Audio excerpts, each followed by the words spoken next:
एक बार की बात है, किसी राजा ने फैसला लिया कि वह प्रतिदिन 100 अंधे लोगों को खीर खिलाएगा। एक दिन खीर खिलाने वाले दूध में सांप ने मुंह डाला और दूध में विष डाल दी। जहरीली खीर को खाकर 100 के 100 अंधे व्यक्ति मर गए। राजा बहुत परेशान हुआ कि मुझे 100 आदमियों की हत्या का पाप लगेगा। राजा परेशानी की हालत में अपने राज्य को छोड़कर जंगलों में भक्ति करने के लिए चल पड़ा ताकि इस पाप की माफी मिल सके।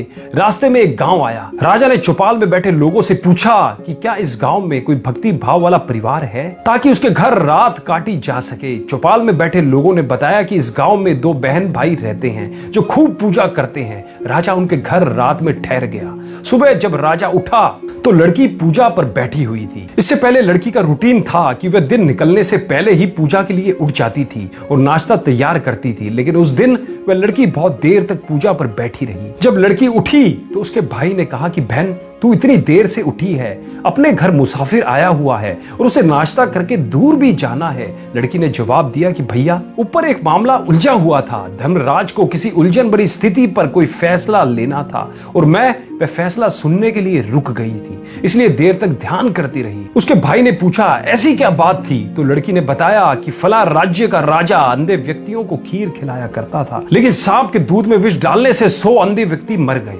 अब धर्मराज को समझ नहीं आ रहा कि अंधे व्यक्तियों की मौत का पाप राजा को लगेगा, सांप को लगे या दूध बिना ढके छोड़ने वाले रसोइयों को लगे। राजा भी सुन रहा था। राजा को अपने से संबंधित बात सुनकर दिलचस्पी हो गई और उसने लड़की से पूछा कि फिर क्या फैसला हुआ। लड़की ने बताया कि अभी तक कोई फैसला नहीं हो पाया था। तो राजा ने पूछा कि क्या मैं आपके घर एक रात और रुक सकता हूँ? दोनों बहन भाइयों ने खुशी से उसको हाँ कर दी। राजा अगले दिन के लिए रुक गया, लेकिन चौपाल में बैठे लोग दिन भर यही चर्चा करते रहे कि कल जो व्यक्ति हमारे गांव में एक रात रुकने के लिए आया था और कोई भक्त भाव वाला घर पूछ रहा था, उसकी भक्ति का नाटक तो सामने आ गया है। रात काटने के बाद वह इसलिए नहीं गया क्योंकि जवान लड़की को देखकर उस व्यक्ति की नीयत खोटी हो गई, इसलिए वह उस सुंदर और जवान लड़की के घर पक्के तौर पर ही ठहरेगा या फिर लड़की को लेकर भागेगा। दिन भर चौपाल में उस राजा की निंदा होती रही। अगली सुबह लड़की फिर ध्यान पर बैठी और रूटीन के टाइम अनुसार उठ गई। तो राजा ने पूछा,